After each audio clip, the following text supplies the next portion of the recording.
Hello, everybody, and welcome to the upper bracket losers final of the 25th anniversary Galactic Pod Racing Championship. Today we have a thrilling match between Mikeyburger, the defending champion, and Hamura, aka ADMSC, trying to come up from the bottom to eventually face Domare in the grand finals, who I am joined by now. How's it going, Dom? Oh, it's going good. This is going to be a fantastic match. I am sure of that. Yep, we are starting on Vengeance. That's going to be our first track, which is a great pick. You know, definitely getting the tension ratcheted up early on, and yeah, it's going to be a great race here, I expect. Certainly. Both of these players are really evenly matched on average on Vengeance. Assuming no deaths, Homura does have a slight speed advantage, but this is tournament. You never know what's going to happen.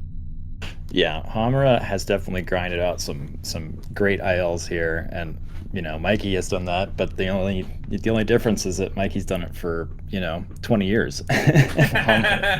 Hamura's done it for about maybe 1 year, maybe a year and a half, 2 years. Yeah. Homura's first good times, quote unquote, started in December to January of 22-23. So it's been almost 2 years now.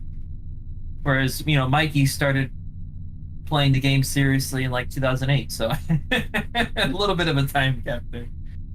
Yeah, but Hamura's come up through the ranks extremely quickly. Like his rate of improvement has been pretty insane. He's got an incredible ability to grind these tracks and refine his strategies, and it's been really cool to watch him, especially in tournament. It's been really awesome. Yeah, absolutely. Whenever Homura has done practice streams, his practice methods are probably the single best of any player in this game. He just uses save states and practices every section over and over again. Yeah, It's really incredible to watch.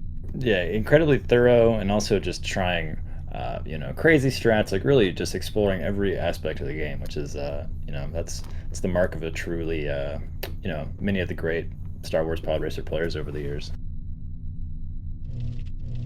Yeah, go ahead and check with Mike, see if he's ready here. Hopefully so. Yeah, both players now just doing their final mental preparation, perhaps technical. We're hoping things are looking great so far. Mikey's stream is looking stable, so cross our fingers on that one, but looking good. Yeah, you never know with Mike's stream how stable his connection's gonna be, his computer, whatever it be. Yeah, his computer might be as old as his IL history. Well, could be. I've seen in some of his older videos that he has on his channel where he was proving that he wasn't cheap. He has like his old computer there with his flight stick, and it's such a mid-early 2000s setup. Yeah. Mikey is unique in that he is the only player, I believe, that uses a flight stick, and he's extremely good with it, which is Yeah, there have been some other players historically who used flight stick, but none of them are currently active anymore. So Mike is the lone man nowadays. Yeah, most players go in with either controller or keyboard. There's probably a couple more controller players these days, but there's definitely a few quite strong keyboard players still. Definitely. I mean, looking at this match, even Homura being a keyboard player, and he has the second best full track timesheet in the game. So really, it's pretty evenly matched still. Yeah. Which I don't think most people would anticipate from racing. No, it is. Yeah, Star Wars Racer is very unique in that respect, where there's no like singular way to play. I mean, the PC version kind of, but beyond that, you can. There's all sorts of strategies, which is cool.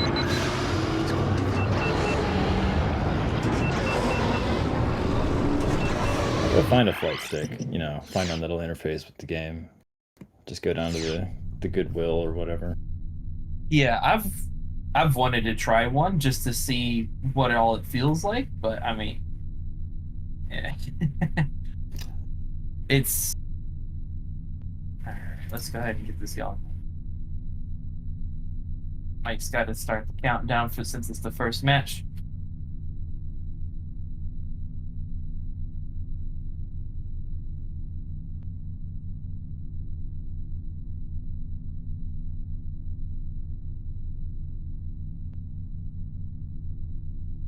There's a lot on the line here, you know. You can't rush these things. All right, now the countdown isn't coming, which means, of course, that it will be coming in about 30 seconds for us here on the stream. Absolutely. You can't commentate without saying, "Oh, the countdown's coming in," and then there's 30 seconds, and then it actually comes in. It's just the way, you know. Oh, is this Homer's actual start? Oh, he paused. Is that the start? Oh. Wouldn't be a racer match without some question. Yeah, this is the way, as you know, as they say in the Star Wars universe. Certainly is. Oh man, I am excited to see how this one goes, especially on a track as evenly matched between these two as Vengeances. Both of them have good tournament and IL records here. Yeah, absolutely. If this does not come down to a crash, then it'll be within a margin of probably 1 or 2 tenths. That would be my projection. Yeah, at most maybe like half a second or something. And but even then. Yeah, who knows? And yeah, going into this match, Ace in chat there, I didn't put any triggers down because I couldn't tell you who I think is going to win. I mean, there's a lot of variables right now. But anyway, we'll get into that. We'll get into it further as the race gets on because we're starting. Hummer is off. So is Mikey. Yep. So the last time these two faced off, Homura did end up winning the match. So really, on paper, Homura has the better time sheet that we know of. Homura already beat Mike. So like, from that perspective, it looks like it should be in Homura's favor. But based off of Homura's match with me, and there's that I was just about to say, based off his match with me, if he doesn't have that consistency early on, you don't know what you're going to get. I was hoping to see an early, clean start here. Otherwise, I might have to give my personal favor to Mike on this match. Yeah, totally. Yeah, I was about to say that like in a match like this, the first 30 seconds are just so crucial. Like getting through that, like settling your nerves just a little bit. I mean, they're going to be crazy the whole time, but getting through that first bit, especially on a track like this, is so important. But Homer was just not quite able to keep it all together and just crashed there. Yeah, and it's so easy to do in this game. Really, you can't afford to tap the ball on the hull. A lot of games, yes, you would lose time, you'd lose speed and everything, but this game just, you hardly ever survive tapping the ball. Yeah. So really we'll just have to see if Mike can hold it together for the rest of this race, and if he can, this will be easily his. But yeah. Yeah, and if there's anybody who's unfamiliar with Mike as a racer, he is the person you least expect to make mistakes. He may not always be the fastest on the track, but he's gonna get through the track. Yeah, his deathless rate is, or his death rate is, I believe, still the lowest out of anybody. Yeah, it is. Especially when you look at like lifetime history, a lot of the older tournaments had deaths in them on average, and Mike always would tell, oh, he did narrowly avoid dying there actually though. Oh my gosh. Yeah, that was sketchy. I think he like lost a boost unexpectedly there somehow, but you know, avoided disaster just to clear out of the way just in time. That reaction time is the only thing that kept him alive. Yeah. Oh my word. Some more close calls there. Mike not tilting through that figure 8 section terrifies me every time I watch him. Yeah, likewise. Alright, coming up on the last Vengeance 2 here. We should see just a high heat ending and hopefully no further mistakes if Mike wants to pull out his first dub. Homer's only chance is for Mike to make some sort of fatal mistake though. Alright, Mike comes up to the end of the track. Decent pace, heat's a little bit off, but it's still looking like it's going to be a 304.31. Yep. Not crashing was enough there. Not a like, certainly not the best vengeance we've ever seen from Mike, but in this instance, it was more than enough with that crash. Yep, absolutely. Both of those players are easily capable of getting a 303 in tournament and have done so, but when it's the first race, oftentimes you don't get your best results. You got to get those nerves out of the way. Yeah. So at this point, you just got to hope that Hamura can settle down, and it's crazy when you start these races. Like, you just have so many nerves coursing through you, and it's so tough to settle in. But that's the name of the game. Definitely. Homura going ahead and banning the Bunta Classic. Mike following it up with a Doug Derby ban. And those will be the perma bans in this match, so we won't see either Bunta Classic or Doug Derby this whole match. Yep. Got 2 more of those before we get to the actual next track pick. And we got no Abyss this You're match. gonna lose unless you upgrade your pod racer, I think.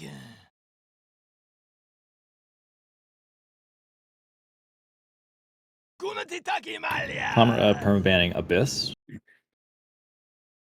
And Mike finishing off the list with an Executioner perma ban. That's a little bit surprising to me that Hamura permabans Abyss, but perhaps Hamura doesn't believe in the value of, forcing skips or anything like that. I don't think Homura has really used anything this entire tournament. Yep. He's been pretty straight up the whole time. I think, I'm not sure if there's been any exceptions. I can't recall if he did, but regardless, he doesn't jam. It's not his style. Yeah, it's not his playbook. We do have Homura banning Bull's Roar for their pick. We have to wait on Mike to ban the track temporarily. These are bans now that won't influence future races, or just going to influence the pick that Homura can do to try to get back a point against Mike. Yeah, so one last time, the track permabans are Bunta Classic, Doug Derby, Abyss, and Executioner. So we won't see all 4 of those this match. And then the temp ban, the racer temp ban is Bulls, and we're just waiting on Mike to put in his last temp ban there. Yeah, Mike is very infamous for taking his time on his picks, and under the context of these matches and how high caliber they can be, I can't really fault him for that.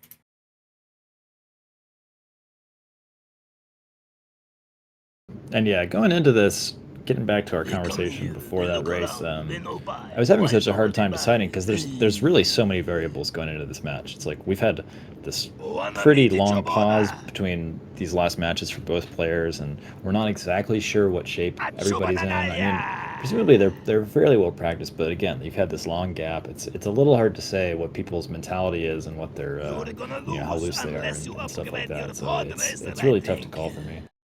Yeah, absolutely. Mike making a interesting ban. He's banning Grabvine, and Homura choosing Inferno Full Track. Cool.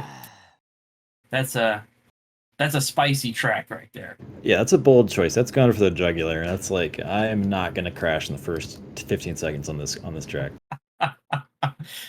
Yeah, Inferno can come after anybody. Really, it doesn't matter how skilled you are. That track can just kill you. It's an intense track, very heat specific. You got to try to balance out how much heat you're using versus how much risk you're taking. And that fine line between speed and safety can make a lot of difference at the end time. Yeah. Depending on how you evaluate, you can make up a death on this track versus the right opponent. Definitely. Yeah, it is like the margins on this track are huge between players. It's crazy. The Hamura does have the tournament record here with a 2:21. Mm-hmm. Which is a very impressive time. It does still have a lot of leeway between that and the very upper the IL times, but that's what you would expect. Definitely. Mike also having a low 223, which is again impressive, but there is a pretty big gap in I would say approach to the track between a 221 and a 223. All right. Countdown beginning in just a minute here. Looks like Mike choosing to do something with his desktop. I really can't tell. Still has the game. Could be an FPS adjustment, could be just tabbing out to check your email. Not sure exactly, but regardless, he's getting into the zone one way or another. Yeah, and as Ace rightly has pointed out in chat, Homura using 55 FPS, even with R20 on this track. That's pretty excessive, really. I mean, yeah, that is. I guess I could see it to some degree, but man, the visibility here versus the turns, I would rather be at like 30 FPS with subtraction. Yeah, this is pretty tight for sure, but one thing I can see with that choice is that maybe it feels a little bit safer, like you have a little bit more control. If you see something coming, you might have a little more chance to get out of the way. You're not as committed to these like crazy corners as you might be otherwise, so perhaps that's part of the thinking. I don't know. That is certainly possible. Still waiting on Mike to actually get to the track, but it does look like he is going there, so with how he is sometimes, I guess that's a positive thing. Yeah, we do see Hamra maybe going for the slide strats on that last lap, but I don't know if we'll see that in the actual race. I am all for people doing the smaller, more consistent slide strat, but doing the full one, I would definitely never recommend. Yeah, likewise. And this might be the actual start for Hamra here. I'm not sure. I don't think it is, but it might be. I mean, Mike's just sitting there, so I would hope he wouldn't just sit there when the countdown's already fully given, but I mean that can't be okay good. Oh. Yeah. Oh, we get to see the beautiful green skies on Mike's end here. Yeah, get out surprisingly. Get out your Bill Nye emotes. I guess it's not the cyan sky, it's the green sky. Yeah. Alright, I do believe this is the actual attempt. Mike probably not even having noticed the countdown. I've seen him do this before where he sits there for too long and resets afterwards. Yeah, I think we did just see a quit out. Not sure. Oh gosh. Homura died though. Oh no. Homura exploding, but going out of that shortcut. Why is Mike not starting his race here? He was in the race. He could have just restarted race.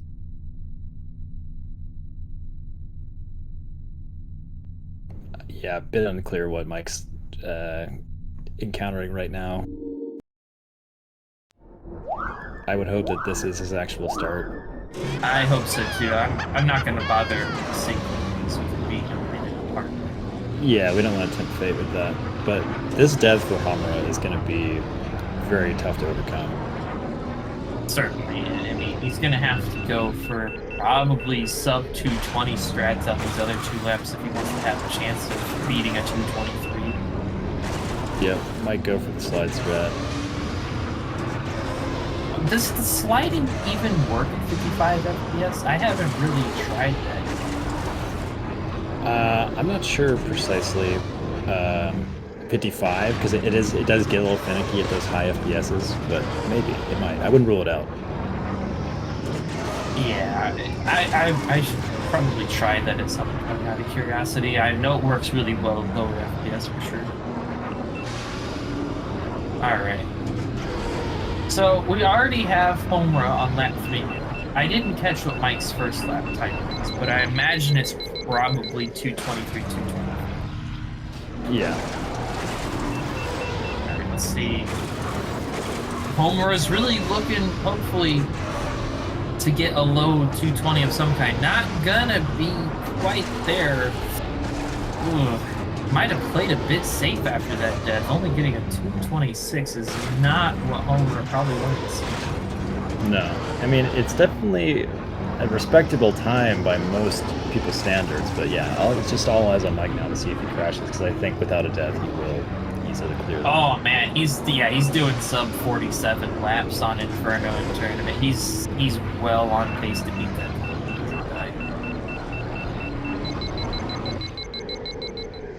Losing a few frames, but it's mostly good still, so we'll take it.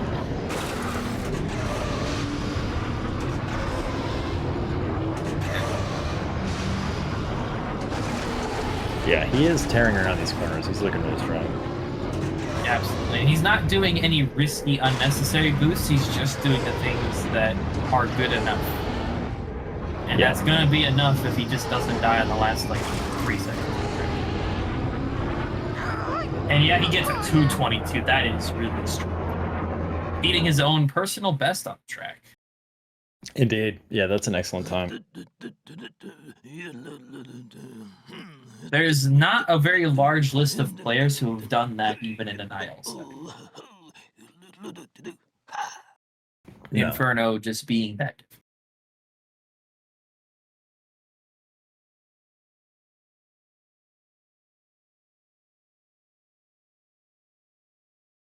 All right.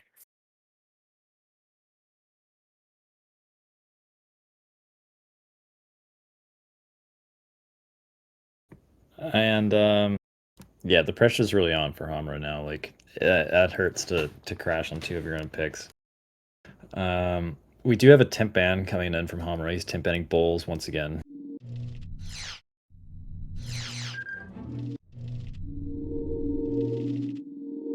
You come back, huh?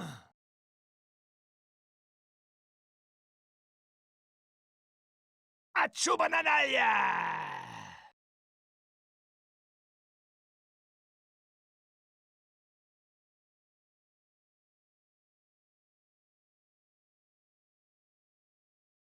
I am betting heavily on Sebulba. What sort of tracks are you expecting Homer to want to go to at this point? I think something long and full track, but not amateur circuit. I think like I think a Bumpy's full track could be a really good pick here. Or I also think that something like Baru Coast even could be good, even though that's obviously a very dangerous track. But just these ILs where like Hamra's skills really shine, and he has sort of a paper advantage versus Mike. Yeah, whenever I have that sort of a matchup where it's you want to beat somebody who's slower than you on paper, but has high level of consistency, in my eyes at least, the best thing to do is to take them to tracks that neither you are likely to die on, but you outpace them, right? So I personally wouldn't have done something like an Inferno pick just because of how volatile it is. Instead, maybe doing something like, I don't know, your Aqualar's Classic, your Tithro's Revenge, those types of easy tracks that you're not going to die on, but you outpace the person. That's what I personally like in this situation, but I don't think Homer is really going. But maybe I'm wrong. We do have an Ando Prime Centrum pick coming out from Homura, and that isn't the most volatile track ever.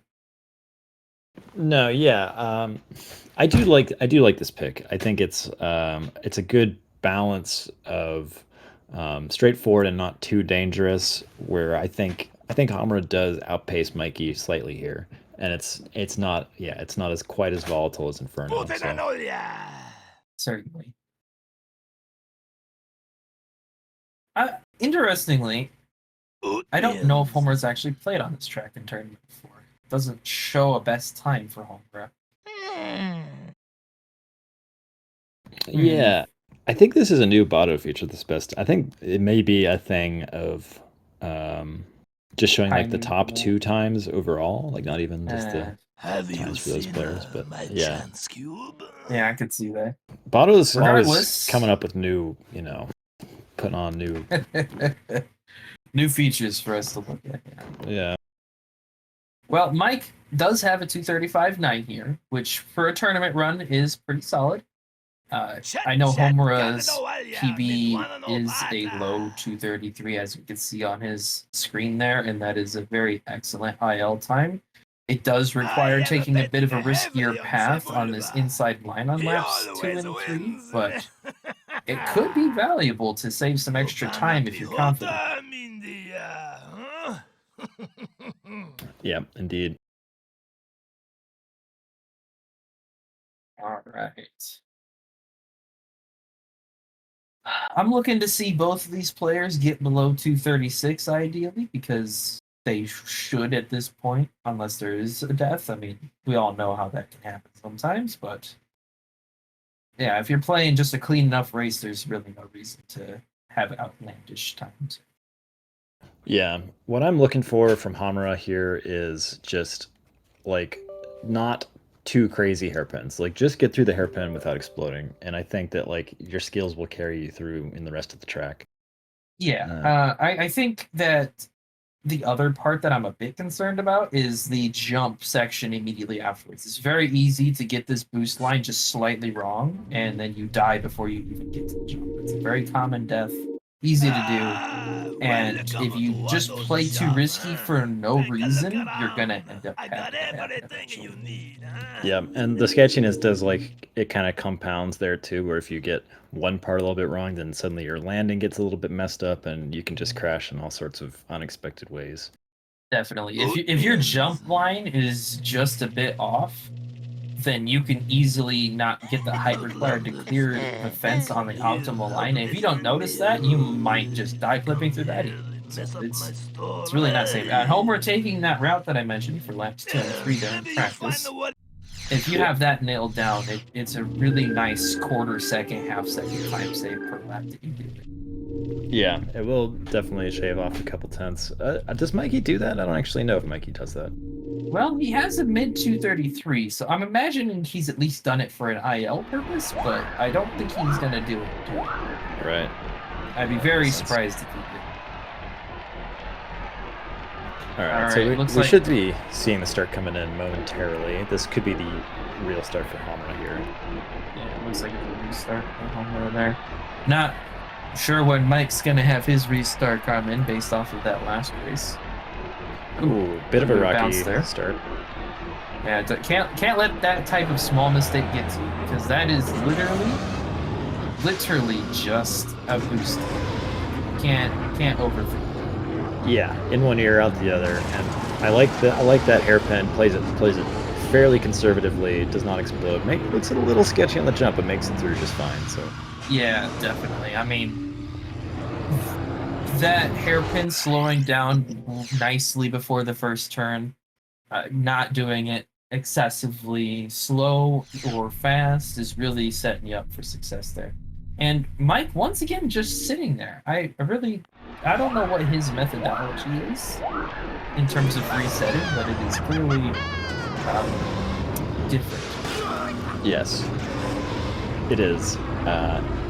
Pseudo within the bounds of the rules. Yeah, but as neither of us are organizers, I will leave that up for other people. Correct. Okay. All right. Hamura having a very good lap 2 hairpin and looking pretty good here on lap 2 in general. So. Yeah. You can see how Hamura dodged that little triangle in the visual texture right past that fence there. That triangle, if you land slightly before it instead of on it, it should just kill you. It's so unassuming, but it's so dead. Yeah. So we have a bit of an accidental sync here, but yeah, Hamura looking good. Good first lap from Mike too. Yeah, 52.2, 51.7. APC laps are usually pretty similar across the board. They should get slightly faster. But Mike does go for vanilla strats on the lap 2 ice tunnel there, while Hamura goes for the more aggressive strat and pulls it off just fine. So I'd say Hamura's definitely in the lead here. For sure, and that lap 3 hairpin was also super cool. Really nice line through it, easy boost out of it, which is exactly. Yeah, Hamura's just got to cruise to the finish, and he should have this. Certainly, and I mean, Mike is having a good race, but I mean, just not quite as good. Even on this downhill, you can see how Homer really plays into that right side, and that's just kind of in the center. And it's 235.0. Very nice. Almost sub 235. Yeah, getting a 234 here, which Homer nearly did, is extremely impressive, especially under the circumstances. That's a very nice recovery track for Homer, I would say. Yeah, I do think that this kind of fit my description of what a track would constitute for Hamra to start turning this around. Like something where you can just, you know, kind of sit back and just let your skills carry you through without going through anything too aggressive. Definitely. You want to lean back on the muscle memory that you've spent all that time practicing. All right, Mike coming into the ending. Gonna have a nice heat level, but it is not going to be fast enough. Getting a 236. Definitely could have pushed that a little bit more, I think, but it is a victory for Homer at the end of the day. Yep. Great race there, yep. All right.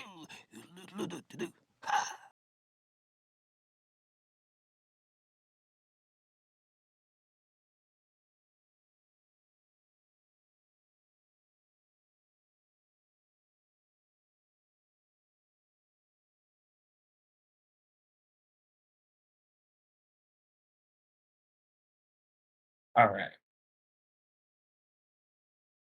So now yeah. we get to see a Mike pick.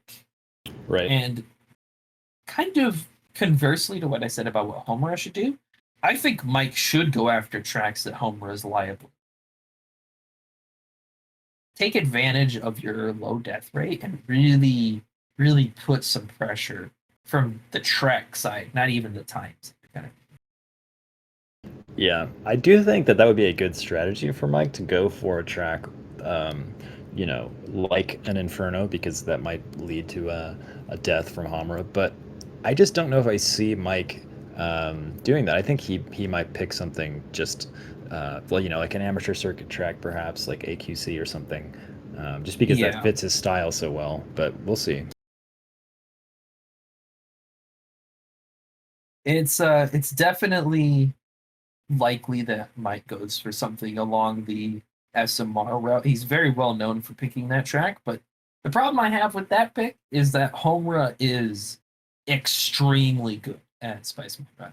And that goes for other things too. I mean, Homura, like I said, is the second rated overall full track player right now. And you can even see that time right there was a 338.9. Homura is one of only myself and him as a two-player club to get below 339 on Spice Mode. And yes, the club for getting below 340 is almost as small. Yeah, there's just a whole nother level of competition on some of these tracks, and just an elite, you know, cadre of runners that really push tracks like SMR as far as they can go. Definitely. With SMR in particular, though, that's got to be saved for race 13. I think those are just the rules of the tournament. It would be a very exciting end track.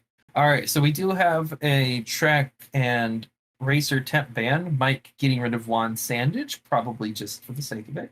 And Homer getting rid of Baru Coast. And I really like that ban.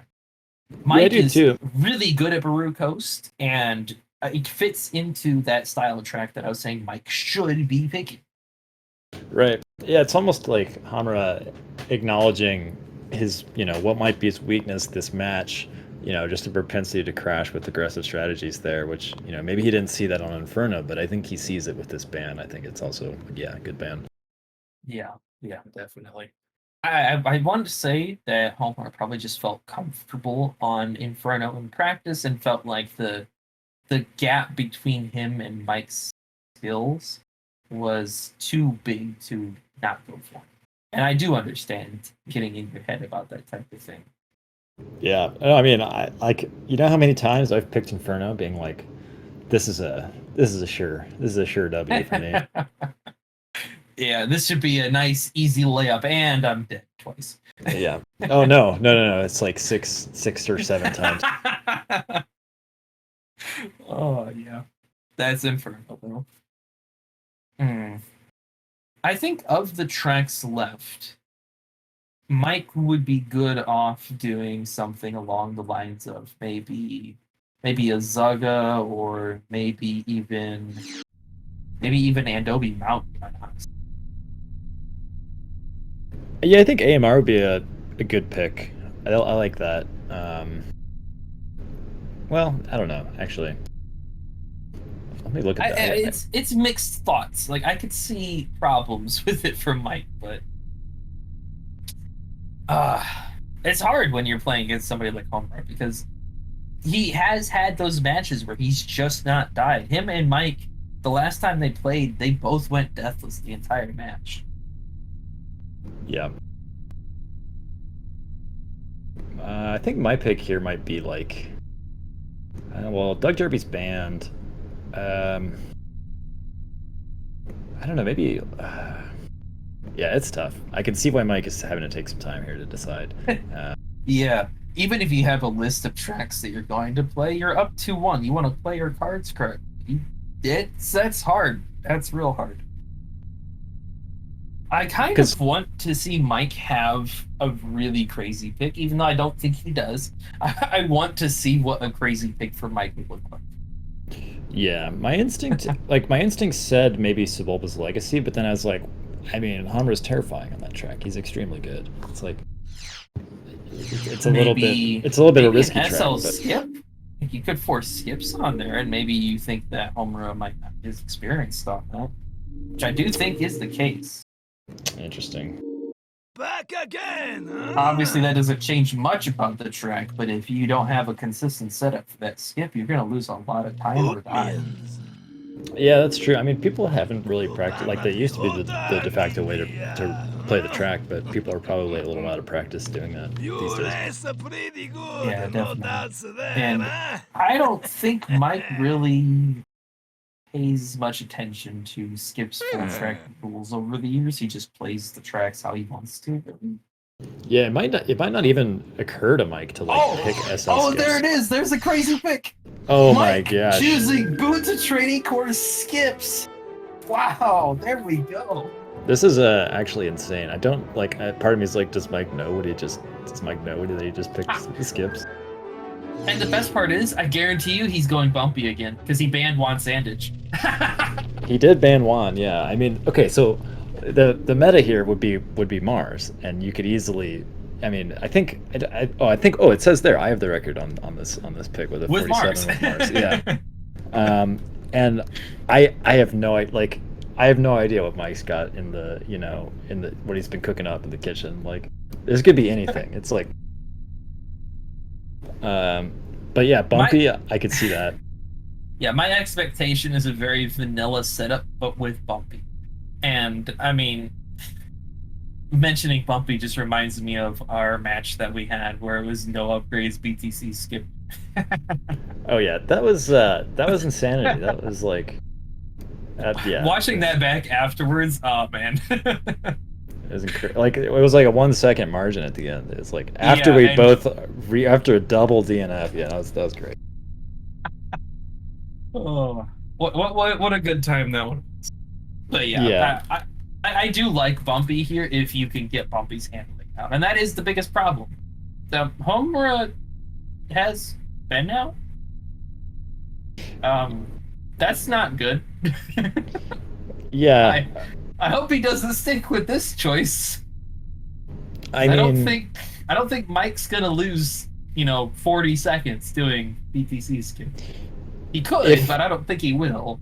If we see a situation where Mike does a skip and his opponent, who is like notoriously like thorough at theory crafting the game, does not perform the skip, that would be the most like ironic thing I think you would possibly ever see in tournament. It's just a complete reversal. Yeah, there's Bumpy. There he is in all of his glory. Because I mean, Hamura. I mean, if Hamura's doing this, then clearly he hasn't practiced the skip. But Hamura knows skips. He practices like crazy stuff. So this is just wild for me to see that it doesn't feel comfortable doing BTC skip, and Mike does. That's just crazy.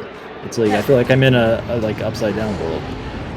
Yeah. To quote Ace, in which timeline are we? Yeah, this is like.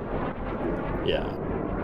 And I mean, Mike's making it over just fine here. He's not.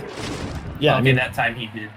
Well, I mean, he's doing like little grandma strats, but like it's that's better than Ben. Oh yeah, no, it's just fine.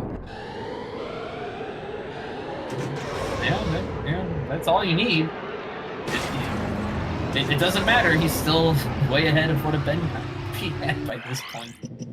Yeah, I mean, I wonder if it's a thing of like Hamura's like only practice this with Juan, and then like Mike just knows that. Like, yeah. but still, it's just that's still this is crazy.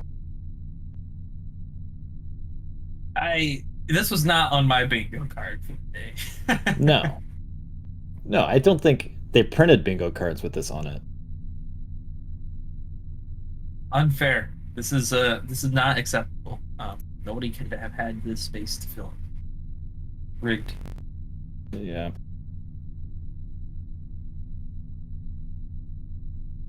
Mike looks like his best time here on his game is the same as his tournament time. So I'm not sure when he's done his practice with this, but he must have at some point.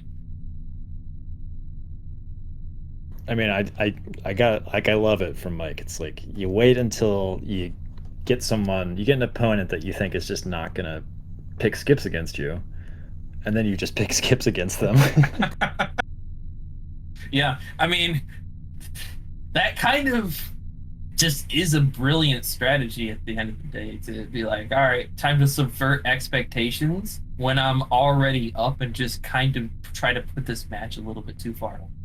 Yeah, I mean, my thing has always been like just pick skips against Mike because he hasn't practiced them. But like, you know, now you can't say that for certain. Nope. All right, possibly this is the race here. I believe it is. I think it is. Yeah, I think it is. And yep, Hamura just going straight up full track. And Mike gave us no reason to doubt his ability to pull this off in warm-ups. So all he has to do is get below a 134.6, and it's impossible for Hamura to beat his PB and beat Mike. You know, Mike can crash probably like 3, maybe even 4 times here and still win. He could fail to skip on this lap 3 here and still win. Yeah, he's already cooking here. Yeah, all he has to do is just steer this into the garage, you know, like from the air. Yep. Nice little easy moving forward. All right. There it is. There it is. It's over. That's a 55.99 from Mike and a skips victory right up his lane. I don't know what I'm seeing. I don't know what I'm watching. This isn't someone's taken over. If I didn't see Mike's desktop, I would think someone else had just arrived at his computer. Was playing for him. I mean, maybe he like had Goof come over since they both live in England. Oh yeah, we gotta get Goof in the chat to beat the allegations. Yeah, it's not fair. 2v1. Come on. Yeah. Unless you upgrade your pod racer, I think. Yeah. If Mike can keep up this type of a trend, that does not look good. Able to subvert expectations, catch Hamura completely off guard, and have a layup victory without having to stress about it. Oh man, that's really not good. That would sting, yeah. Have you seen my chance cube? Okay, we got a Neva key temp ban. That immediately makes you think of FMR and possibly banning Bullseye and leaving Neva off the table. That's kind of like the first inclination of a thought I would have seeing that. Yeah, Neva is definitely just forever associated with either GVG or more often FMR. Yeah. And the irony of that being that Neva isn't even the second best pod on FMR in any way. No, but for some reason we always see it. It's crazy to me every time. Yep. But like what I'm thinking is like Hamura should be like, okay, time to play dirty, time to pull something out. FMR is not dirty against Mike. That's Have you my seen thought. No, yeah. Mike, maybe people don't know this, I'm not sure. But of the list of people who have actively done Ben on FMR for fun in their spare time, Mike is on them. He's done Ben on FMR. So it's not like he's incapable of using slower turning pods here. No. Yeah, he could do that. I think if it did come down to it, he'd probably go Mars though. And I think that's a justifiable pick. But we'll see. We have yet to see a track ban here from Mike, and understandably so. Looks like he is getting rid of Grabvine again, so that's smart. I wouldn't want to play home on Grabvine in Mike's shoes. As a matter of fact, I don't know if anybody should want to play home unless you upgrade your pod racer, I think. All right, and it looks like it was a diversion. Just taking the APC route again, but this time we're going to Dethrow's Revenge. So I would say that's a good pick. I like this pick.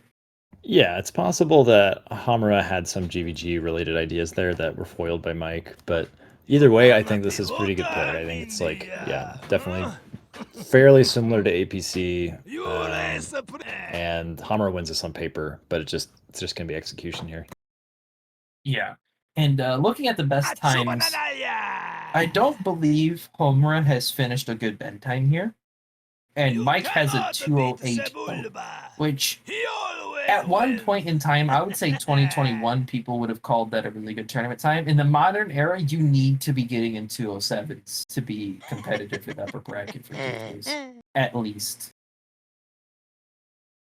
So hopefully we can see a couple of 2:07s, but I expect Mike will continue to play excessively basic and probably get like a mid 2:08. That's my expectation of time from him. So Homo really doesn't need to push the throttle that hard. Yeah, this is a trick where I honestly haven't paid a ton of attention to like the what separates the very top players in terms of strategy. I know that the usage of the fast terrain here is like pretty uniform, but yeah, what else is like the big difference maker? Yeah, so a lot of it does come down to that beginning section, because people will take a wide line if they're not paying attention, or they'll not use fast terrain like you already pointed out. But then the other biggest part, at least from my experience, is how tightly you take these ending sections, because people like to play in the middle, and these are hairpins. Like, practically they're hairpins to some degree. And those exits, you got to pay attention to them. If you don't, you're going to lose time. And if you do, you're playing a little bit on a razor's edge. It's really easy to put yourself in the wall. And yeah, there you go. But other than that, D-throws is just purely at that point. You know, it's just like Aqualaris. It's really basic, really easy to understand from a strategic level at least. Yeah, that makes sense. Especially, I think those final hairpins are a big differentiator looking at them now, because you can't see very far ahead of you, so you sort of have to really have the muscle memory down for how far you can cut these and exactly where you can eke out little advantages, which is just a amount of practice kind of thing. You can't brute force your way through it. No, definitely not. If you come into this not familiar with him, you're either going to die, lose a lot of speed, or have a really, really wide line. And especially on like a lap 3 circumstance where you're trying to make sure your heat's balanced out correctly, if you mess that up, you can lose way more time than you intended to, because you don't have much room to play with on heat. It's pretty lenient if you timed everything correctly, but if you're off just a little bit, you could throw away multiple times easily. Yeah. All right, let's see what sort of time Homer is pulling out in practice here. Looks like it's going to be a low 2:07, which, yeah, I would say that's about all he really needs to go for. He doesn't need to try to get in 2:06 range. Yeah, I don't think we're going to see Mike complete a practice lap before the race starts here, which Hamura may have already started here. I think that is Homer's start, and I don't think Mike has moved off practice line yet. It really seems like I don't know what he does in those 20 seconds. He does it every time. I really don't know what it is. I know that in previous tournaments, he said that he waits until he makes sure that his opponent is like good, but I don't know what that means. Yeah, I mean, I assume it's like a big pot of Earl Grey, just in a long draught from the teacup, and then full throttle. Yeah, a 43.22 with decent heat level there from Homura. That's a very, very nice start to this time. Really just need him to keep it together. I mean, there's no pressure to push yourself to the ends of skill level. And we can see Mike has a 206, which, I mean, that is a very good time to have, but I don't think he pushes himself here. I really just don't see it happening. Yeah, and Hummer had a little bit of a shaky lap 1, but his lap 2 was very solid. And oh, Mike actually messed up that end. Gosh. Oh no. Yeah, Mike messed up the beginning, but that crash is gonna hurt a lot more than a boost mistake. That's like one of the worst places you can crash too. Yeah, losing out on a lot of straight lines and like boosting on. You're losing out on fast terrain to some degree because you have to boost on. Yeah, it's like you're about to boost. He was almost, he's basically out of heat. It's terrible. I hate to see that. Does get his heat recovered by the end of the lap here, so should still end on decent heat, but yeah, you've lost 4.5 seconds there, easy. About 4.5 seconds. Right, yeah, hate to see that. Just all eyes on Mike here. If he can get through this deathless, then it's a layup. Certainly. It doesn't matter if he gets the 208 that I was talking about before. And it's all down to just not dying. And really, I think the only place I can see Mike making a mistake is if he misjudges a turn on one of these blind corners. Like that, he almost did,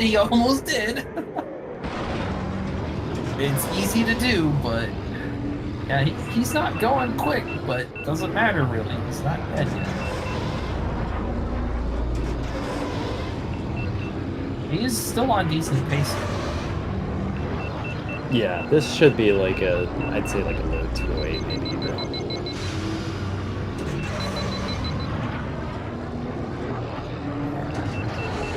Coming in, end of the lap, good heat.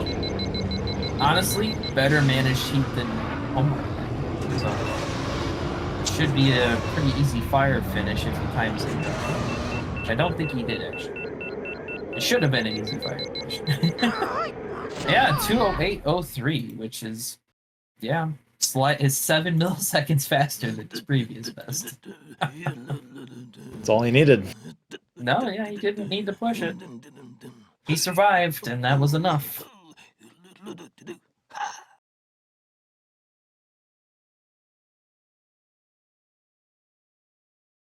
All right, we got a 3-track for Mike. That's a steep slope to overcome. Just a reminder for the viewers at home, this is a best 13, so it will be the first of 7 wins here. Yeah, Mike is as close to victory as Homer is to Mike's score. Oof.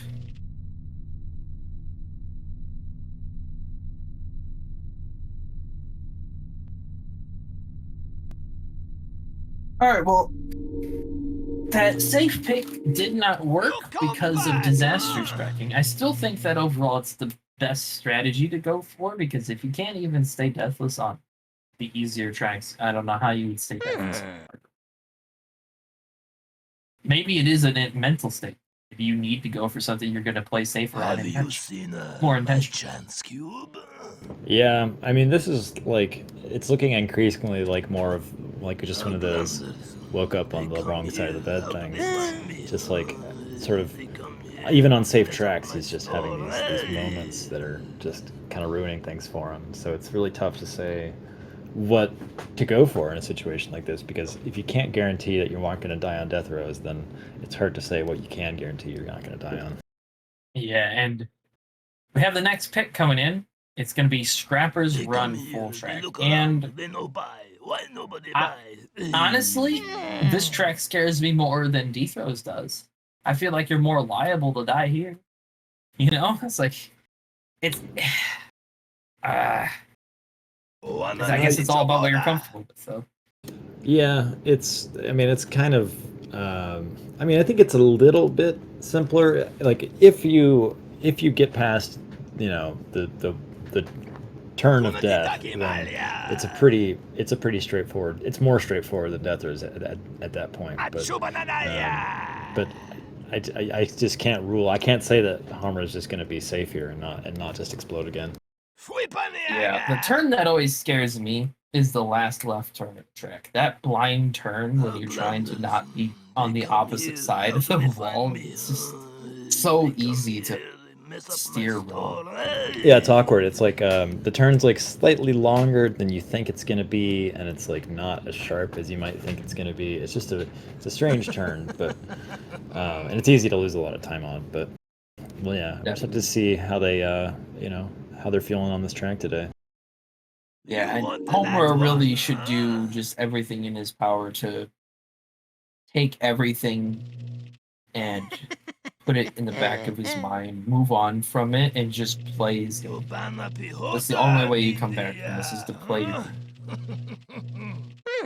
They come here, they look around, they no buy. Why nobody buy? After seeing that practice lap there, I think that Homer is looking good. I think that his main obstacle is going to be the death turn here, the one that he's coming up on right now. Yeah, the first lap he was pretty close to clipping it on that left side, and he comes close to it again. You can definitely take that a bit more safely, shall we say. Oh, it's a strange way to die in practice, but at least you got it out of practice. Yeah, that might have been like a chat death, I don't know. Yeah. Mike, once again, waiting, but probably not going to start at the countdown. He did on that skips pick. That's what I don't understand. He was on top of that one. Yeah, most players will take a lot longer to prepare skips pick, but Mike, when it comes to Bumpy's BTC, I guess he's just completely locked in. Yeah, he's got that on lock. You can't mess that one. Yeah. It almost feels like he's waiting for the countdown to happen before he starts his practice. Doesn't it? Yeah. Like it does. Yeah. That's what it looks like to me. Like it's like he's misinterpreting what the point of it is. Yeah, or he's like looking at the stream. I really don't know either. Well, we don't have Homer going yet. Yeah, Homer may be pulling a page out of Mike's book, which, I mean... Just waiting there longer. Yeah, and it's worked well for Mike so far, so, you know. I mean, if Mike's able to do it, you can't fault Homer for doing it, you know? No, indeed. All right, well, you know what? We can actually sync this one, though. That's an acceptable duration of time if he hits start race. Oh, don't jinx it like that. I commentator cursed myself. It was going to be accepted. You know what? I'm still going for it. That's less than half a minute. Yeah, we gotta test SpeedGaming servers. We haven't had any difficulties so far, so... You gotta give them a little bit of a curveball here. Yeah.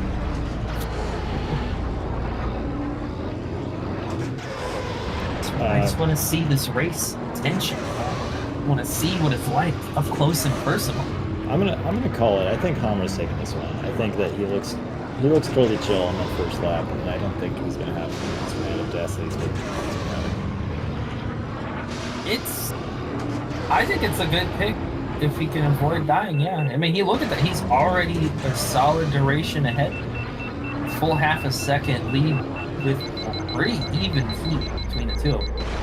Yeah. Cannot chalk that up to just a few buttons. Yeah, he's looking good. Balanced the fast train a bit better than Mike as well. Yeah, I'm not a big fan of his boost going into the death turn, but, you know, Yeah, that's one of those things. That, Oh! No, dude. Just Same tilted. death as in practice too. He just tilted a millisecond too late and clipped it with the side of his quad there. That's tragic. That is But yeah, tragic. that boost into the death wall is something that we do in IGLs to really maximize that fast terrain usage. But it's pretty scary to just throw that into the tournament pick. That's for sure. But I mean, that wasn't what got him at the end of the day. It was something else entirely. It's that right side too, just turning. I mean, yeah, his strat on lap 1 was totally different going through that section. It was like a little bit wider and then not even tilting. And then lap 2, he just goes for that super unnecessary, honestly, just like risky tilt strat. And yeah, it's unfortunate. Yeah. And 151.335 is yeah, that's pretty good here, honestly. Get anything in that low 151s, even into the 150 range, is about all you're going to eke out on tournament. Yeah, definitely. All right, we'll go ahead and erase Homer's buffer here, and hopefully we don't break everything. I believe. I think it survived. I think we're good.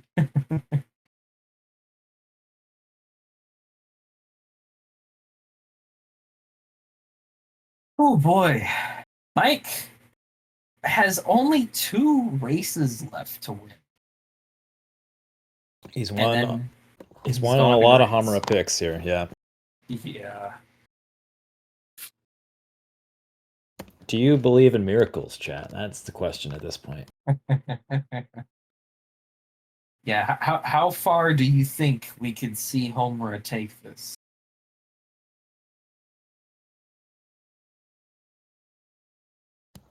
What's the largest swing we've seen in like the very latest rounds of tournament before?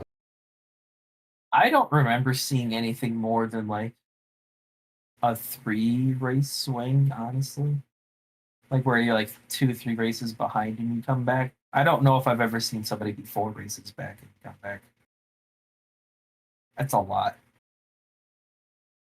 It's gonna be tough, no doubt about it. But hey, there's a first time for everything. It might be that time. Back again. Yeah, I mean, this is what pod racing dreams are made of. Yeah, this is the moment that you wait What? for You if think you're, you're gonna beat Sebulba if you want with to that pod racer of make it in the yours? big leagues. I guess is what I'm You race pretty good. saying. Aqualar's that's Classic is what there, Homura is hovering over, waiting for presumably Mike to ban Grapevine again. Yeah. Yep, there it goes. Grapevine Gateway. So we're gonna see Aqualar's Classic full track. Outlanders, they come here. How do they Do I find really me? only have a They 236.5 come here? Man, I gotta mess up pick my this track. store. Yeah, I wouldn't be. I mean, I feel like that's right up your alley. I feel like we'll see that in finals. We very well could. We will see. We will see. Homura's best time here with Clegg Holdfast. So Nice. that's fun. Could have seen another track favorite pick. That would have been exciting. Yeah. I mean, again, I'm a little dismayed to not see any use of forces here. To at least like throw Mike off, like get him off his game. Like that's what he did to you. So kind of get him back a little bit. But yeah, you gotta rock the ship back in your direction somehow. And playing into what Mike's used to for this entire period of time, probably not going to work out. Yeah, I mean, like, don't get us wrong, like, Hamura can very easily and honestly, like, on paper, again, you'd think that this would be his track, but, just with the story of this match in particular, it is not. These picks like this are just not working out for him. Yeah, I mean, it's fine to have a strategy that you want to stick to, but if you repeatedly find yourself not being able to follow through on it. Sometimes you have to improvise. And I think we're at that phase where you can't trust what you planned ahead of time entirely. Yeah.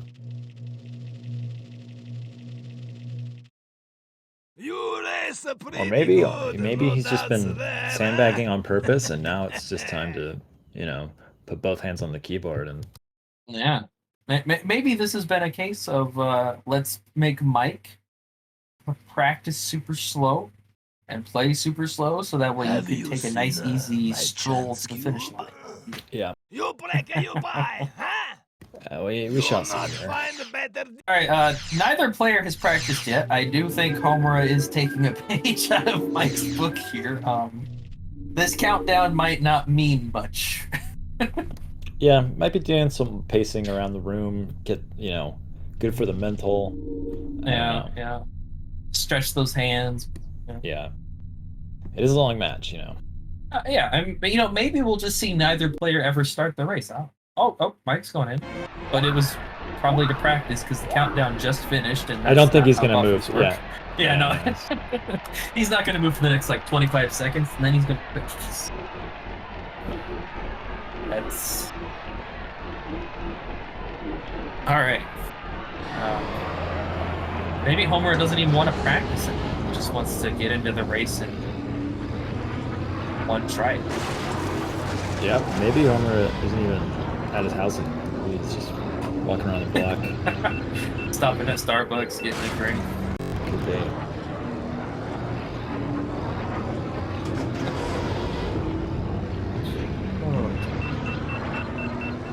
Well, Mike's having himself a nice, easy practice lap here. I feel like another reason this sort of warm-up pattern confuses me is I would want to know how my pace was in my first lap, and having that 20-second whatever, I would just... maybe that's the idea. Maybe he doesn't want to know what the number is, and he doesn't want to see it. Yeah, that could be. Or maybe he just, waits 20 seconds every time, so he just knows what his pace is after adding 20 seconds. Well, that would be something. Alright, we're gonna have basically the same buffer as last time, actually. Yeah, this does slightly longer. 1 second longer than last time, but I still want to sync it because it is 2.5 minutes long. I don't really feel like watching 2 minutes of 30 seconds. Yeah, no, this is good.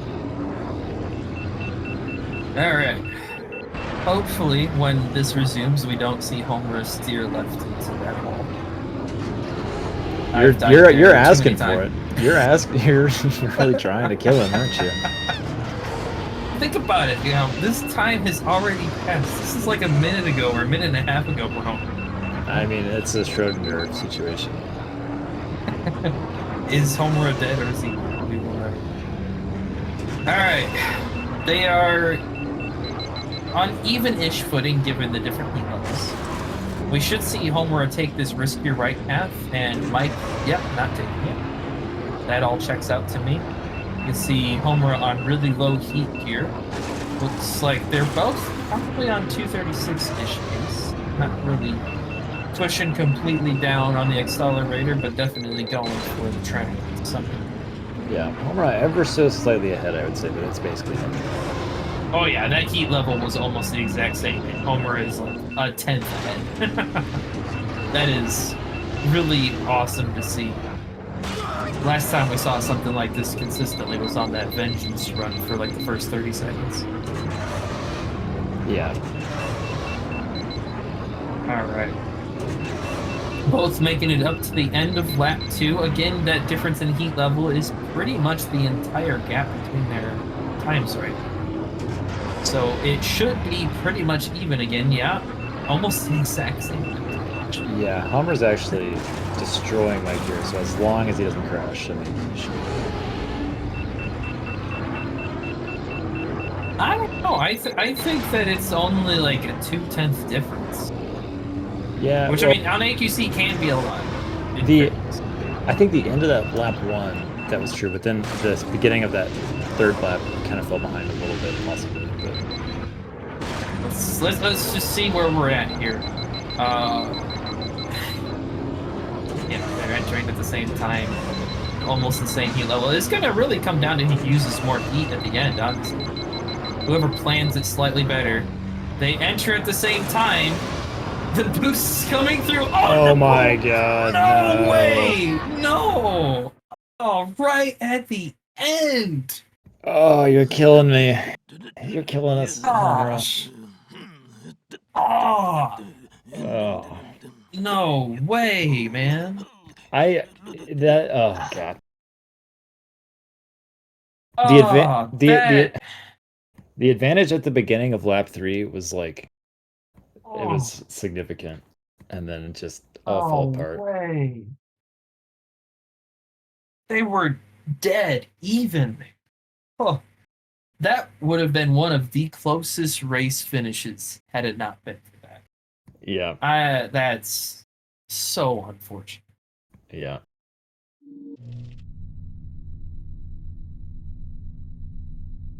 Hummer throwing out the XDs. That's yeah, that's how you have to do it. You just gotta push yourself through the mental state. Just gotta move on. Yeah, you gotta shake it off. I think like that's the hardest thing about tournament is like not letting the losses just make you just completely crush you. Yeah, Because this is a brutal game. This is a very brutal game. It's like when you mess up something that you practiced many times, there's nothing more frustrating because there's nothing you can do. There's no recourse. There's no round 2. You know, that's it. Yeah. To answer a question in chat, the track that Homer won was Ando Prime Central. And you see some people, it just like once they lose on something like that, they just get tilted the whole match. And you know, I don't know if that's what's exactly going on for Hamura. It seems like maybe he's just having an off day. You know, just like because his racing is looking really good outside of just these little moments. You know. Yeah, and you know, I don't think Homer is even really going over. Like, it doesn't feel like he's going over. So I wouldn't say there's any amount of tilt in the gameplay style.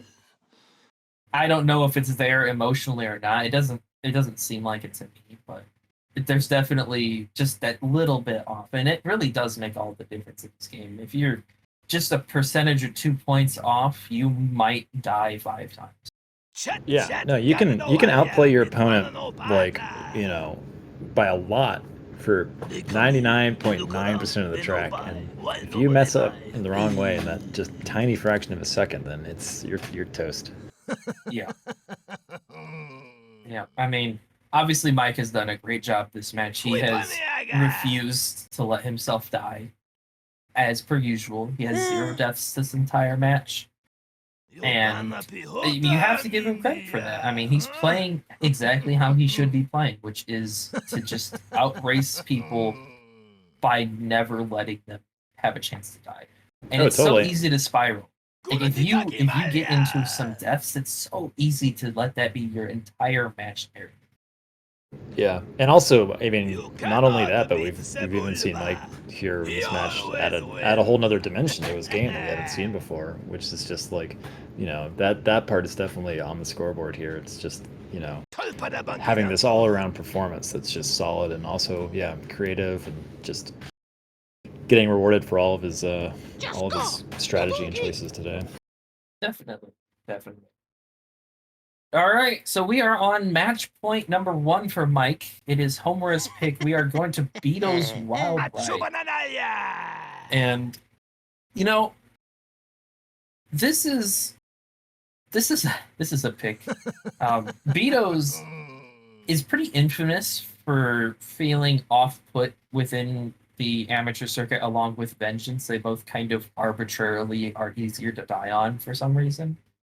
And a lot of people, especially in tournament, find ways to die on Beto's somehow. You'll practice fine and it'll just not go well. I remember for a long time I hated this track. It's not really an issue for me anymore, but a lot of people struggle here. Even looking at these best times, Mike's best time is a 2:42.7. That is not a fast time. That is either an old time or he genuinely plays that safe on this track. He should be getting in the 240s at worst. And Yeah. Homer's best time is a 243 with a death, which probably means was going for 10 and probably was going for like a 238, 239. That's my assumption. But yeah, it's this opening section going right past those rocks. The tent entrance, if you go for that. The ending section where you're going between rocks if you take riskier lines. It's just, it could just get you, man. Yeah, no, totally. For me, Betos is this track where like it has these little features that like aren't extremely difficult on paper. Like they don't. It's like you can do them 100 times in practice the exact same way. They don't give you any trouble. But then like something like enters your mind about like the way you're going into the tent, or the way you're doing this like particular hairpin or this tunnel entrance that Hamra's doing now, and it can just throw you. It's like if it's just it really is a mental game more than anything else. Absolutely. It's like having the poise to like do these little delicate turns just the same way every time. That they're not particularly technical, but you just have to be consistent and you have to have everything together to not have anything spiral out of control. And so it's a very interesting track in that way. I think for me, it feels very akin to doing like a small skip every time.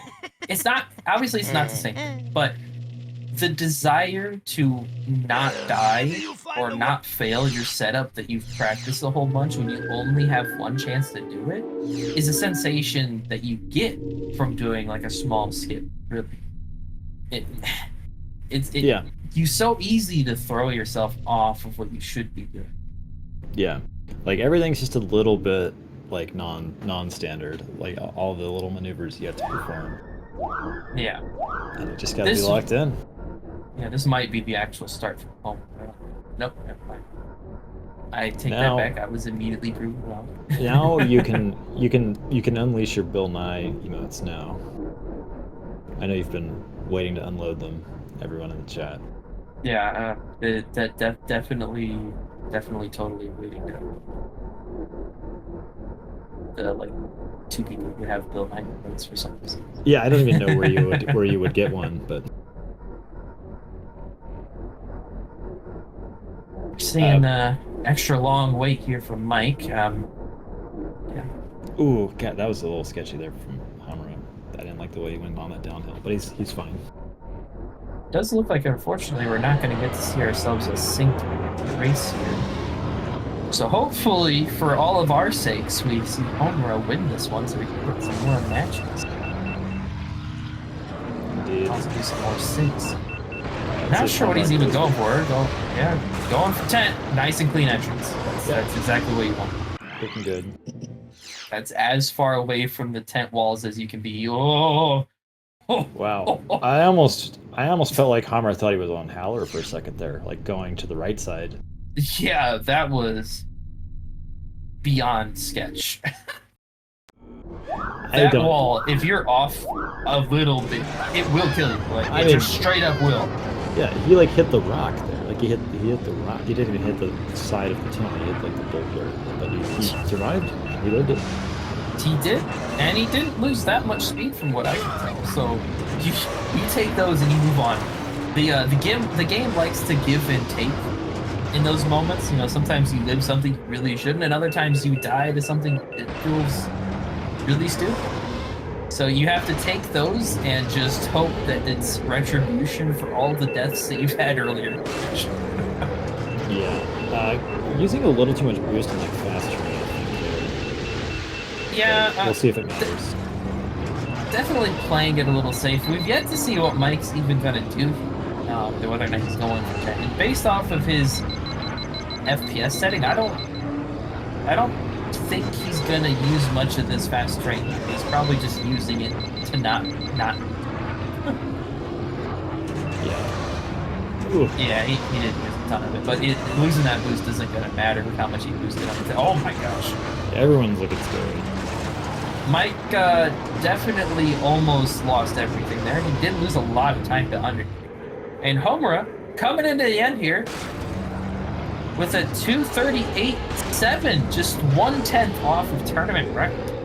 Very clean race, exactly what Homura needed in this situation. I saw some things that terrified me on that lap 3, honestly, but clearly none of it affected his time that much because that's great time. Yeah, for sure.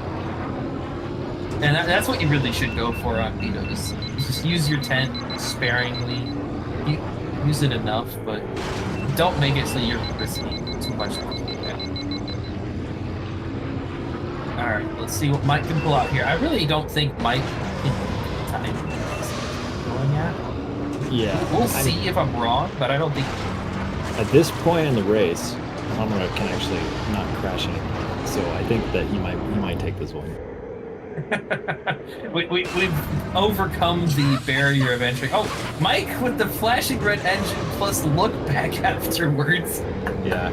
That's a combination. His repair key must be quite close to his look back key.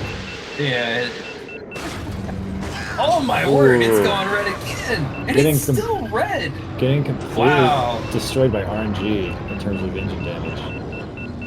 I lost the run to RNG. And a 2:47. I mean, that's a respectable time. Definitely with the flash of red there. Yeah. But it is not a 2:38.7, meaning that we have a second track victory for Homura. Yeah. Which is very nice to see. You know where I think Mike's going to take us here? What's your thought? SMR? Yeah, I think it's going to be SMR. Come on, Mike, give it to us. Even though I think it's a bad pick on paper, it would be funny. I think it would be, if it's not going to be race 13, it could be the first race of the reverse sweep or whatever. Yeah. So, just to be clear for anybody who doesn't know what this implication is, Mike gets to pick every single race remaining in the match, regardless of what happens. Homura has no more picks to be had. And so that means that Mike gets at most 5 more attempts, but that's 5 attempts that he gets. That's a lot of tries to beat the other person down. That's a lot of Mike. Yeah, that's a lot of Mikeyburger. It might get full on that meal. It's not even like a triple burger. It's like a quintuple Mikeyburger. Yeah, that's a lot of... It's a lot of salt. Yeah, ugh. Hopefully you have some Earl Grey tea. There would be a lot of salt if he did lose all 5 of those picks. If he lost all 5 races, that would be the single greatest comeback in the history of this game's tournaments. Yeah, that'd be the saltiest Mikeyburger we've ever seen. Going from 6-1 to 6-7 would be beyond. Like, I don't even know how you would bring yourself back from that mentally. All right, we have Mars Guo being banned as a racer, and Homura getting rid of Baru Coast once again, which I still stand by that being the correct track ban. Yeah, I like it. All right. Let's see what he has in store for us today. I really would love to see a Spice Mine pick, though. I mean, he did ban Mars, and Mars is the track favorite on Spice Mine Run. I don't know. It might be a hint. Could be, yeah. It could be another crazy skips pick, honestly. Let's see let's see something like what even left on the table. Like, we can't see Inferno. Maybe Zaga Challenge skips? Wait, Zaga Challenge skips. That might be the play action. It's possible in theory. We know, but Mike he's definitely capable. Zaga skips, yeah. Yeah, he is capable. Come on, Mike. Yeah. Give us something juicy to bite into. Yeah, give us a good little burger. I mean, he's got to be thinking about it. I mean, we got Hellfire mentioning Gauntlet skips. That's another good alternative option. I I kind of feel like Mike doesn't want to do Gauntlet Skip with Ben, but I could be wrong. Maybe he prefers it with Ben. I know I certainly prefer it with Ben. Yeah, he might be practicing his Dwayne skip. Oh, the Dwayne.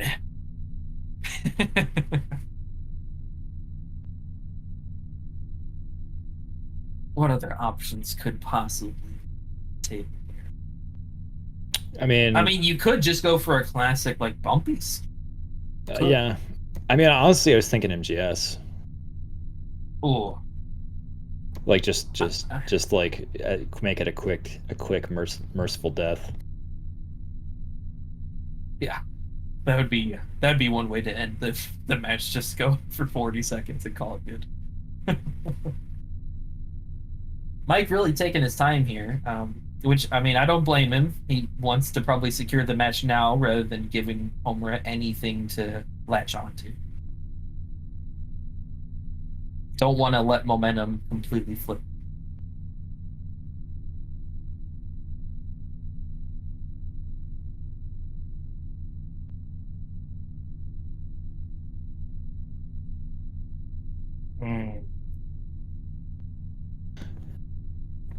Yeah, it could. I mean, yeah, really could be a lot of things. Mike has a lot of good options here, I think. Yeah. If he doesn't want to do a skip of some kind, and he's looking at what full track to go for, and we don't follow the meme of him picking SMR, because I honestly think that's a bad pick for him. But some remaining good picks we've already talked about were just be to pick something of the more difficult tracks that are left. I mean, you already have seen Homura has had a hard time staying alive today, so there's no reason to force yourself to do something that gives Homura the advantage.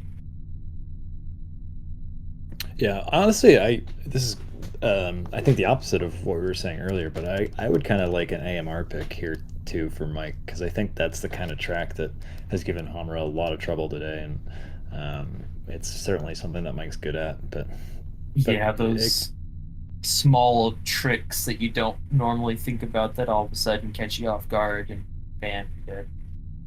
Yeah, and like just the ice and the tunnels and those tricky turns. But yeah, I mean, could see anything still.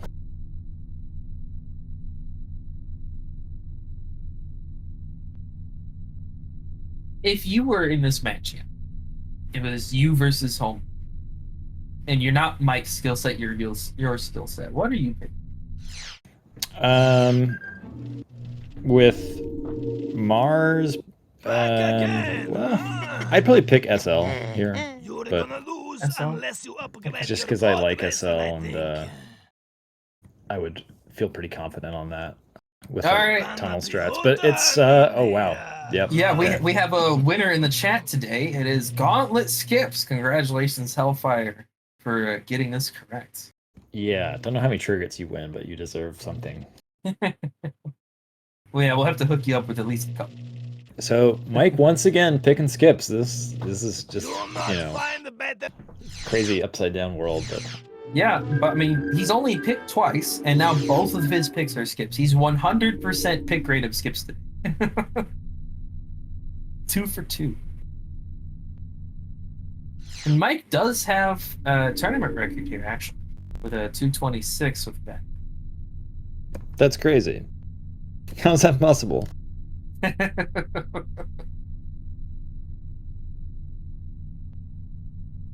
I mean, he has done this skip for many years, in fairness. Yeah. It's an old one. Yeah. It's one that everybody knows. Well, I mean, most people know. Well, yeah, I mean, if you're competing in tournament, more likely than not. You should, yes. Looks like he has a 225 on his save. Not bad at all with Ben, especially when you're removing Dwayne skip as an option. I think the best without any form of Dwayne, I think I have like a 219. Not much XP. No, I don't want to lie to people. If you're Homura here, I think this is something you prepare for, because like Mike does have a history on this track. He has done gauntlet skips before, so like you know, you got to know that it's at least it's more in the realm of possibility than BTC skips was as a potential pick. And Yeah, I think definitely. and I think if you're just in tournament at harmless level, you gotta have put in your time on gauntlet skips, at least learning it. Yep. All right. Yeah. Yep. 219 is the best no Dwayne time at the current. It's from a couple years ago, so you probably could throw it down more. But regardless, you're not gonna get much better than what Mike has here, especially in a tournament setting.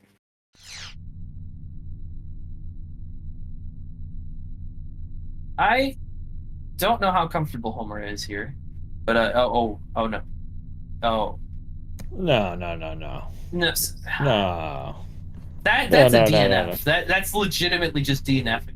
There, there is not a world you lose 2.5 minutes of time. You turn that bend back around.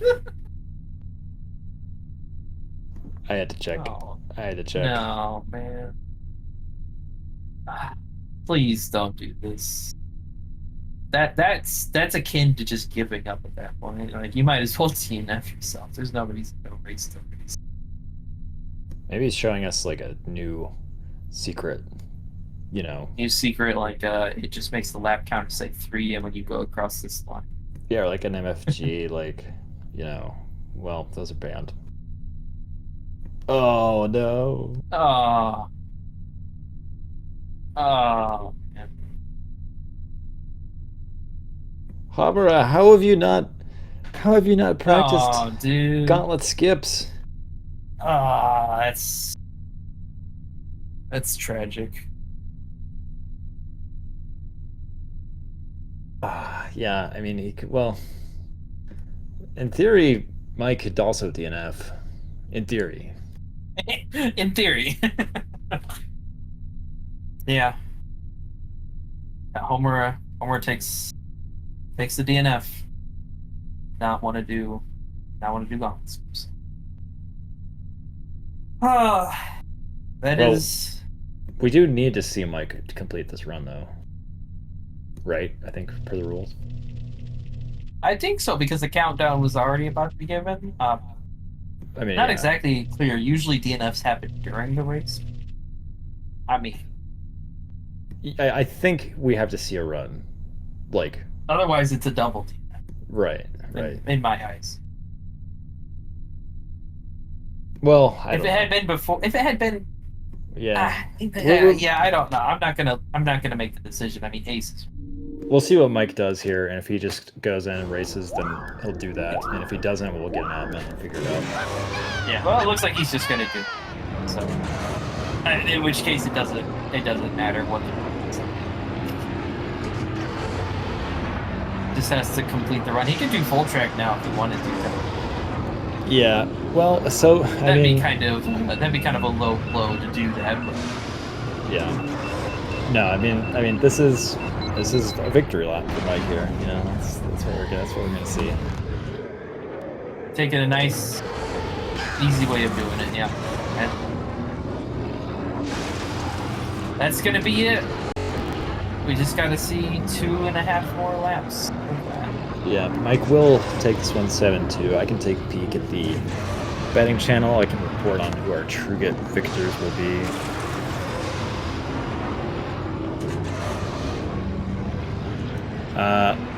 Wow. So we had one person betting that there would be 9 races today. They bet 10 Trugets on it out of about 22 million in the pool. 21.8 million in the pool. So with a bet of 10 Trugets, Ram of Pluto will be winning 22 million Trugets, which is a pretty good return. Yeah, I mean, most people would be very happy to put $10 down and get 22 million. Most people, yes. Yeah. Me, myself included. Not Trugets. I mean, I have the Truget inflation is a bit out. Yeah, and bets did actually on, numerically they favored Hamra for this, but that was largely because of a whale of a bet from Dredge, from Hellfire, putting 100 million on Hamra. Things a little more spread out for Mikey, but yeah, gonna see some big winners there. Dredge is gonna be supplying them with all of these trinkets. Keeping the markets. Yeah, spread the wealth. And yeah, we will get both players in for reviews just as soon as Mike finishes this up here. And well, there it is. I did get clarification from Ace that DNF would have counted either way.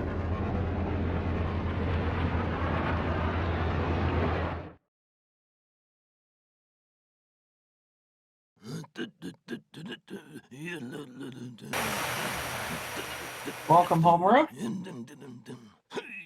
Hello. Thank you. Hello.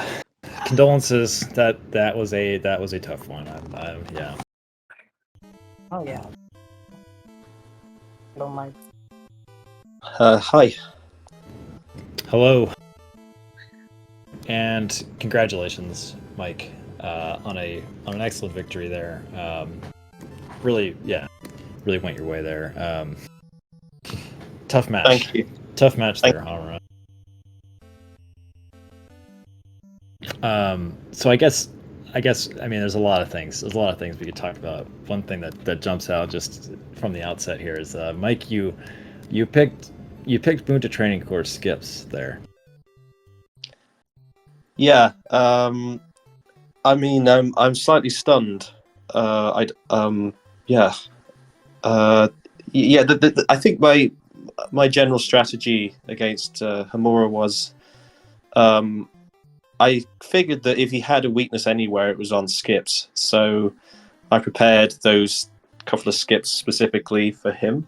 I didn't know if he could do them or not, but I figured that since he played so strongly on the full track picks against me in the previous match, I thought this was probably a better option for me. Yeah. Yeah, Nice. that's a fair strategy, I would say. Yeah, it's definitely it ended up being a great strategy. Did you have any idea that Mike might try and pull that out against you, Hamura? Yeah, I thought about it, but I was like confident enough that I was going to win my own picks. So yeah, I expected a close match, but it didn't happen. Yeah, that makes sense. If you think you can carry it just with your picks, then I can see why you wouldn't worry too much about those. And yeah, that was a tough one. I mean, it was like I mean, I'm sure you must be very frustrated with how that went, but for us watching and commentating, it was like, I mean, you did a lot of really great racing. You just had these moments on a bunch of tracks that just split-second things didn't go your way and crashing. Yeah, I guess, how did you feel about things overall, Hamra? So yeah, clearly I had some final mistakes, pain jumps, Inferno, Getro's Revenge, that I never seen before. So Yeah, that death on D-throws was curious to say the least. Not really sure how you managed to do that. Yeah, I don't know. Yeah, just try my best. Like if I didn't die anywhere, like maybe I could have won it. Like every death started to add it up, and clearly I lost by a lot. I'm sure you'd have beaten me on death throws if you'd have not crashed, because I messed that up pretty badly actually. On the last turn, I smashed the apex. I didn't die, but I hit the apex and almost crashed. So I think that kind of saved me. Just trying to avoid dying seemed to be the thing that saved me there from losing that race. Yeah, definitely. Yeah. You also had a really, really close call in a couple places. I remember, which track was it that he almost drove into a walk? Vengeance, the very first track.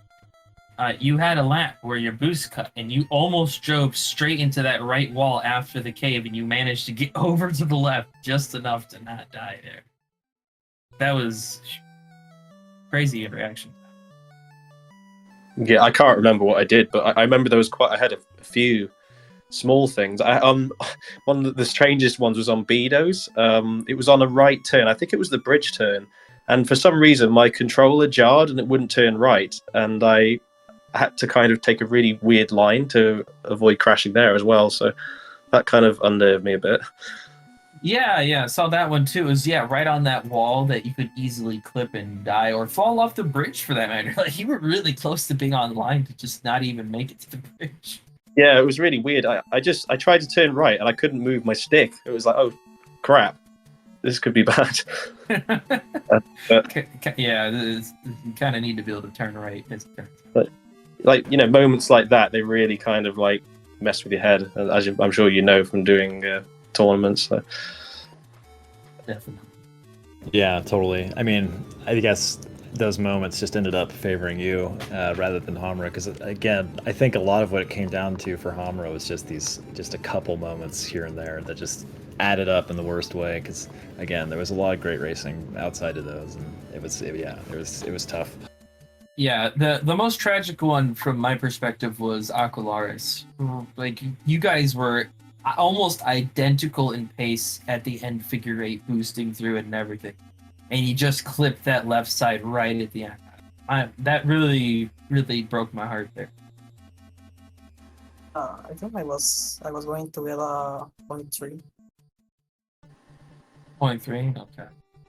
Yeah. I mean, right in that ballpark, anyways. Yeah, I just played the track a lot, so I know, you know. Yeah. Yeah, you were on fantastic pace going into lap 3, and then that was brutal. Yeah, but I mean, Mike also got a very good time there. I think overall, very good stuff from Mike. Like all the tracks except maybe Beatles, according to my standards, it's kind of slow. But I mean, maybe Mike didn't go for the 10th, so that makes sense. Yeah, I did use tent actually. I just had quite a lot of problems. I had the issue I've mentioned already about the bridge, and then on the downhill section after the ice field, so occasionally there's that glitch that makes you fly up in the air, and I went really high for some reason. And you also had a red engine afterwards too, so you didn't really have a way to get rid of it for a while. I had two red engines I had to repair, and then when I went over the jump section after that, when I landed, it damaged the engine part that was red, so I'd literally just repaired it, and it went back to flashing red, and I was trying to fight with it, and at the same time I think, how can I use my boost and repair enough to actually make this work? So I kind of just did the best I could really with that. It was a bit of a mess, but yeah, that was an interesting race. Yeah, Mike, has it been a while since you played Betos in tournament? In tournament, yeah, I think it probably has actually. I'm thinking that the last time was against King Bean Dip in 2019, and it was no upgrades, I think. So I suspect it was a while, yeah. Okay, so you think that it's been like 5 years since you did a Ben time there? Because that makes sense, because your previous best there was a 240.27. I was looking at that, I'm like, there's literally no way that Mike can't get at least a 240 here. Like, come on. There's no way. Yeah, I mean, it's old, I mean, that makes more sense. I might have played it at some point somewhere, but I don't recall any offhand. I only remember that one because I lost. Yeah, I think maybe I played it against Metallica, possibly in 2020. But it's certainly not a track that I often, for whatever reason, seem to be playing in tournaments.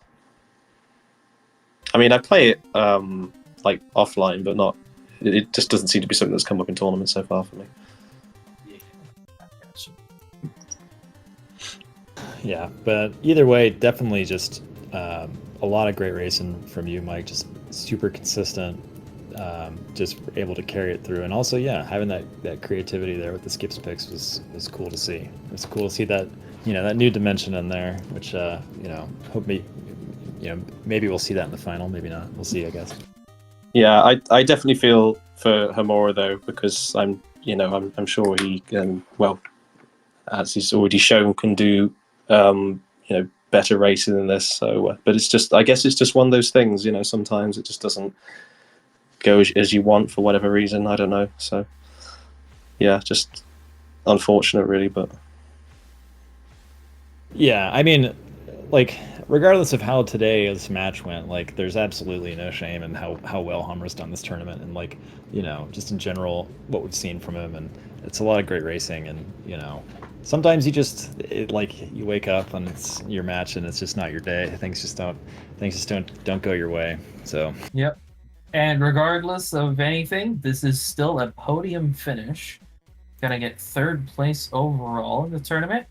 And then, Mike, you're moving on, and we get to have ourselves a nice little fun match for grand finals whenever we have the opportunity to do so. yeah, do we have to do that one, or can I just? Come on, Mike! Don't do that to me, man. Yeah, I feel that you'll make me look bad. It's like... Hey, you don't know that. You don't know that. You might have the greatest time ever, and I might have some bad moments, and things cascade pretty easily. yeah, we've seen Dom tilt before, and we've seen destructive tilts. Like, on the day, you just never know what's going to happen. I think that's a lot of pod racing. I'll see what I can come up with to try and mess with his head a little bit. That'll be the thing. Yeah, you should get into my DMs. We'll work on some skip stuff or something. You hear what these people are talking about directly in front of me, chat? This is ridiculous. Colluding against me before it even starts.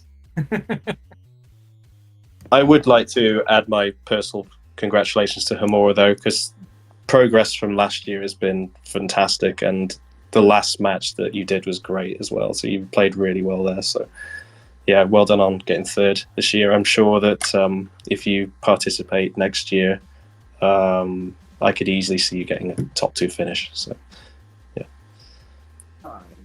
Well, thank you. Yeah.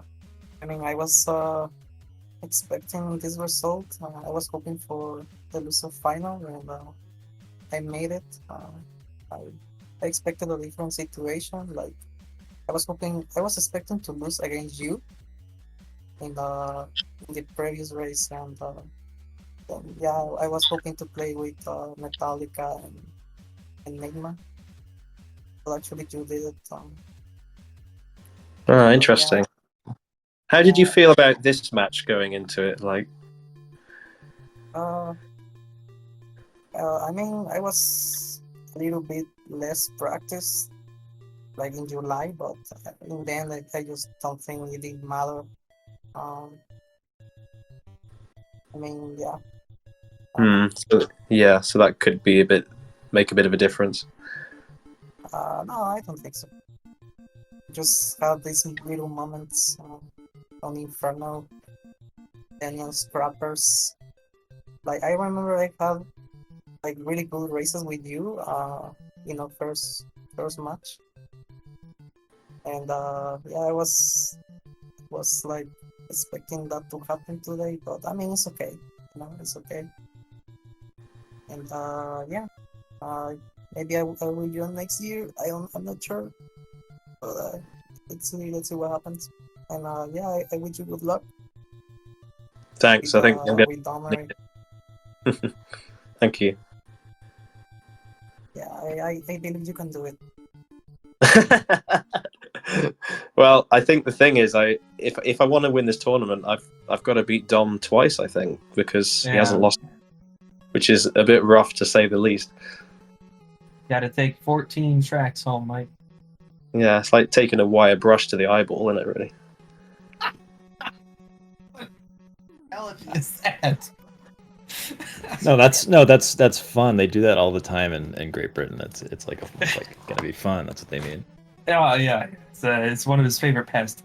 Yeah, it's an old British expression. What I'll be doing after them, I think. Yeah. It means easy victory. Yeah. I'm fully expecting Mike to sweep the floor. But yeah, definitely will echo Mike's comments that it was really great to see Hummer's progress and a lot of great racing, and I hope to see another great performance next year because it's been a lot of fun watching. So yeah.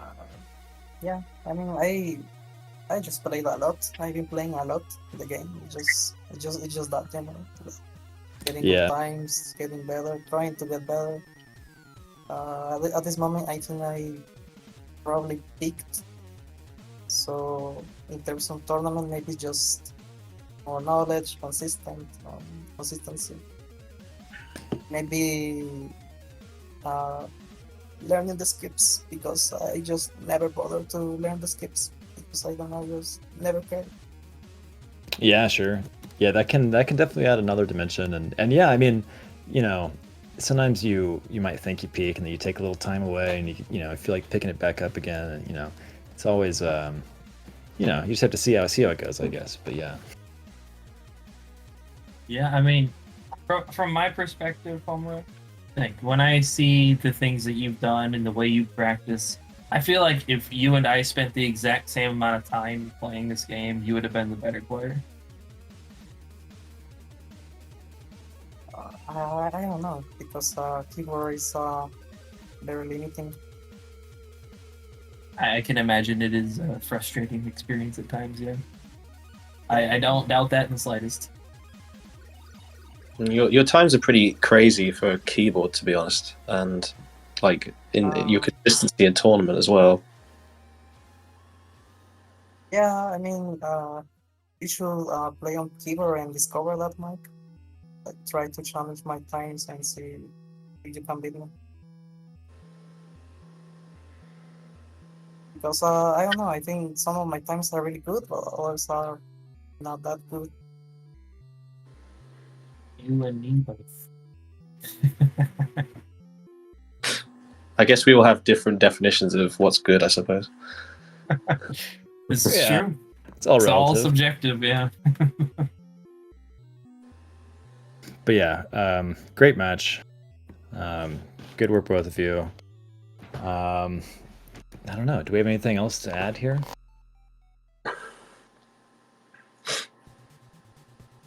Yeah, no, I think that's about all she wrote. I appreciate you guys for putting on a show today. It was a lot of fun commentating, and thanks, Yam, for being here with me. I know we both hopped on really quick to this one, so it was a good time. I had fun. Absolutely. Likewise. Yeah, a lot of fun. And yeah, thanks, Mikey. Thanks, Hamura. Thanks to SpeedGaming for hosting, as always, everybody in the chat. And we will see you as very, very soon, I'm sure, for the grand final, part 1, question mark. And yeah, stay tuned for the scheduling on that, and we'll see you guys in the next one, I guess. And the force be with you. See you guys.